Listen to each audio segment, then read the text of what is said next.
C'est les cri-cri! Les cri-cri avec Avec Lise et puis Cachemire!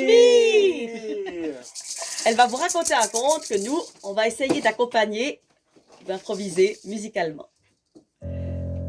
Il était une fois, c'était dans un pays très haut, très loin, où dans ce pays, l'hiver, il y avait beaucoup, mais alors vraiment beaucoup de neige. Et il faisait très froid. On disait que dans ce pays, il y avait aussi un gros animal, un très grand animal qui avait des grosses pattes, qui faisait des grosses pattes comme ça, pendant l'hiver, qui marchait, que tout le monde en avait peur. Et il y avait aussi dans ce pays aussi beaucoup de vent. Ça soufflait, beaucoup de vent. Les gens se chauffaient. Et puis, il y avait des petits villages. La particularité, c'est que dans chaque village, il y avait ce que l'on appelle une lamasserie. Une lamasserie, c'est un endroit, des maisons, où il y a des lamas. Mais des lamas qui prient, ce ne sont pas des animaux. Ce sont des gens comme vous, comme moi, comme nous tous, mais qui passent leur temps à prier. Et là, dans une maison, il y avait, dans un village, un lama qui avait son petit jardin, qui avait aussi son cochon laineux, qui avait aussi son lama pour la laine, parce qu'on peut le tondre, le lama. Et un bon matin, lorsqu'il s'est levé, il a voulu sortir pour faire son tai chi dans son jardin, comme ça se fait là-bas. Mais lorsqu'il a mis le pied sur la première marche, il a failli écraser une petite souris. Elle était là, comme ça, couchée, toute morte. Alors, il l'a bien regardée. Mais non, elle respirait juste un tout petit peu. Alors, il l'a pris comme ça, tout délicatement dans la main. Il la retourna, il la regarda. Elle avait des très jolis petits yeux bruns. Elle avait de la peine à respirer. Il y avait juste un tout petit peu de souffle. Alors pour l'aider, il lui a pris le petit museau, il l'a soufflé et il l'a soufflé dans la bouche.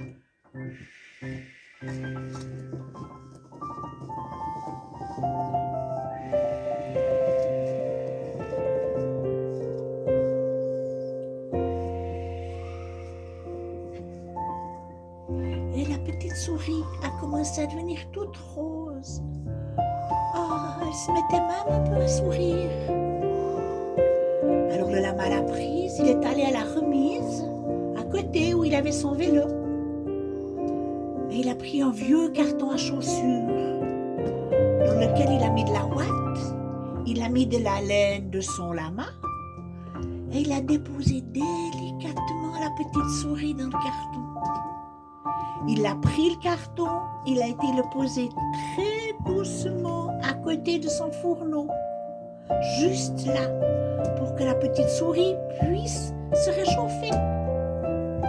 Ensuite, il est allé à la cuisine, il a ouvert la porte du frigo, il a pris du lait, il a pris aussi quelques flocons d'avoine qu'il a mis dans une écuelle et il a été déposé à côté du carton.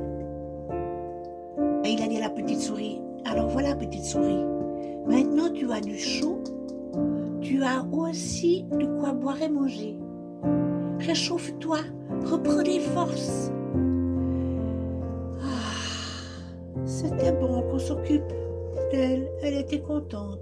Il y avait longtemps que ça n'était pas arrivé. Elle resta ainsi 2 ou 3 jours. Et un bon matin, le lama lui dit, avant de se mettre en prière, « Écoute, petite souris, tu as repris des forces. Je vois que tu trottines comme ça dans la chambre. Mais tu pourrais aller jusqu'à la cuisine. » À la cuisine? Oh, ça me paraît bien loin, mon lama. Tu veux que j'aille jusqu'à la cuisine? Mais oui, mais il y a ce grand corridor tout sombre. Oh, mais c'est pas grave, je mettrai la lumière. Oui, mais il y a encore les 4 marches. Ah, mais je t'aiderai, je te pousserai. Alors la petite souris prit son courage à 4 pattes. Et elle traversa le corridor. Et hop, pour une marche. Et hop, pour une deuxième marche. Et hop, pour une troisième marche. Et hop, c'était la dernière. Elle est arrivée à la cuisine. Elle a fait le tour de la table. Elle a, vers le 4e pied, il y avait un tabouret. Et qui était posé sur le tabouret? Un chat. Oh, elle a eu son cœur qui s'est mis à battre. Elle a pris son courage à 4 pattes, mais de l'autre sens, elle est repartie.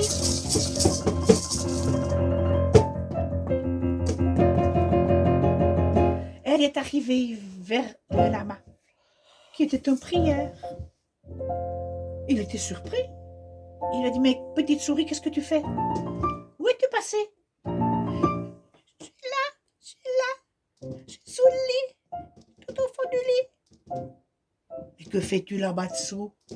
Oh, mais mon lama, c'était affreux, c'était affreux.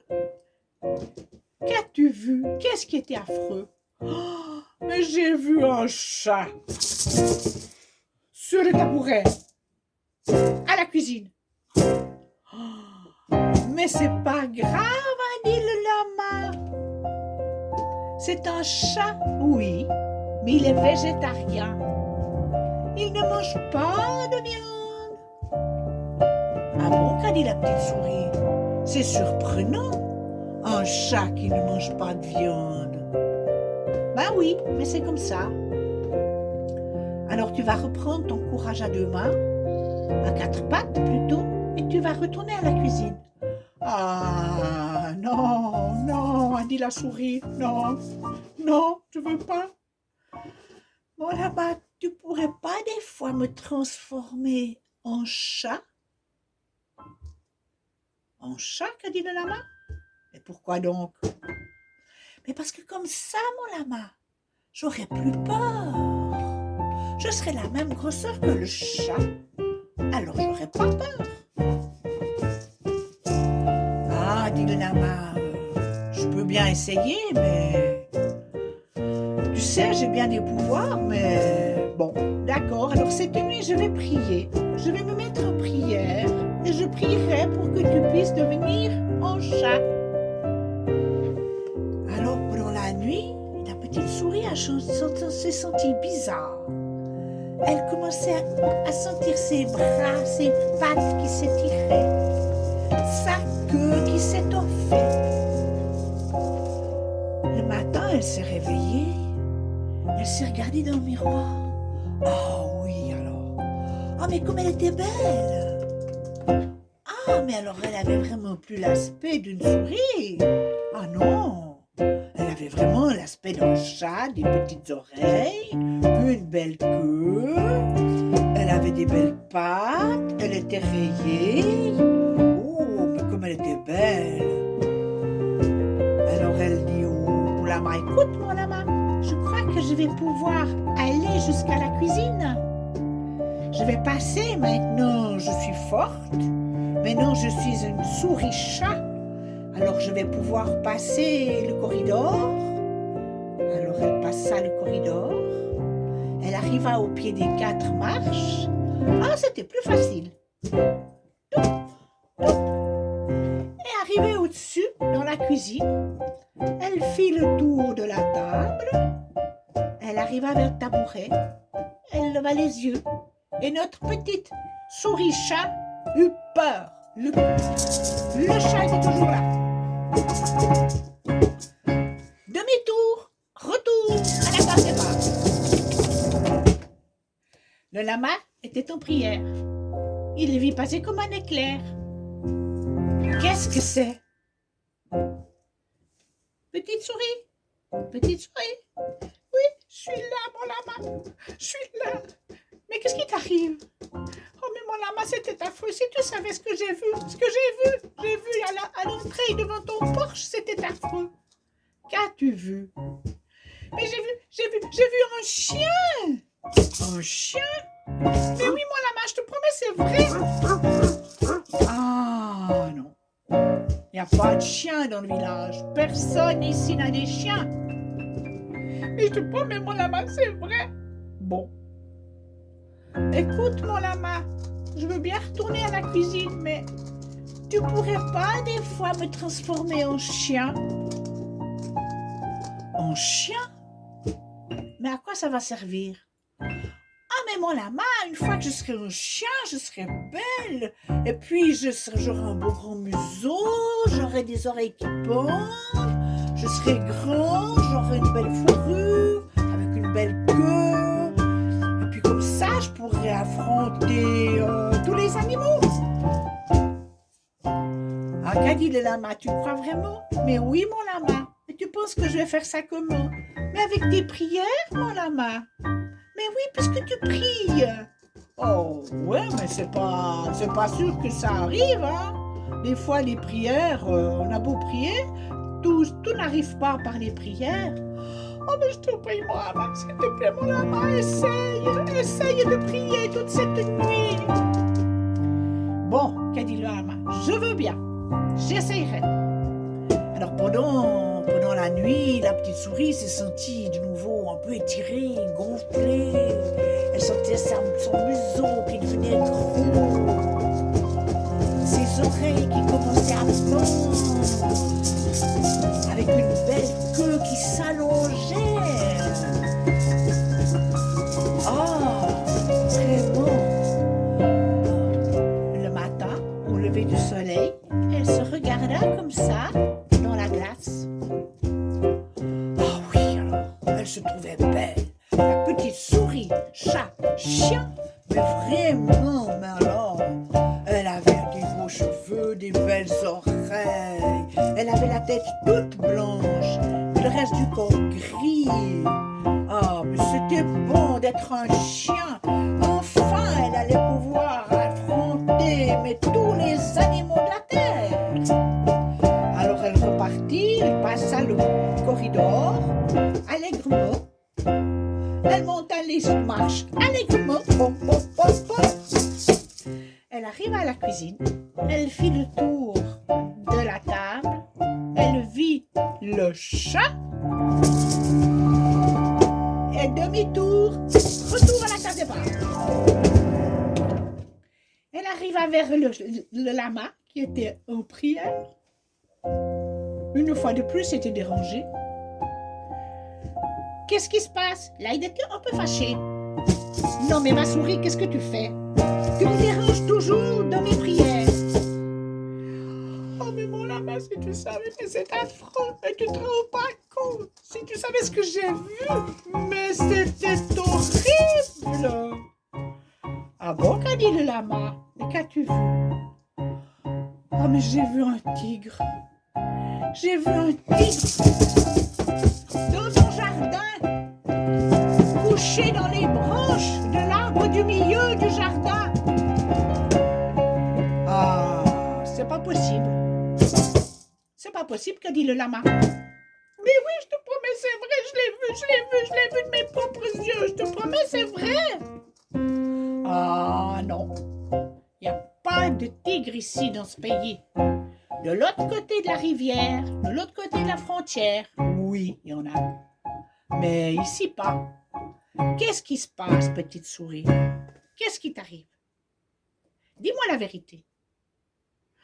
Oh, mais mon lama. Ouais, je dois reconnaître, c'est vrai. Je t'ai menti, mon lama.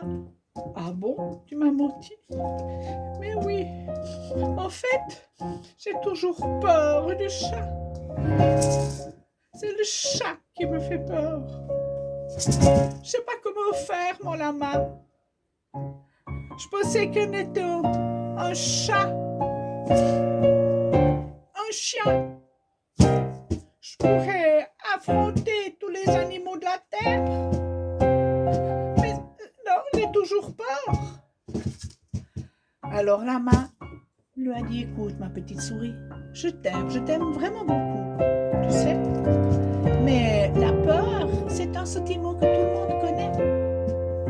Les animaux et les humains aussi. Et le seul moyen de grandir, c'est d'affronter sa peur, c'est de la voir bien en face.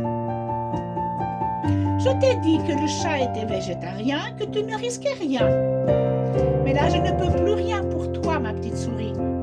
Parce que vois-tu, l'habit ne fait pas le moine.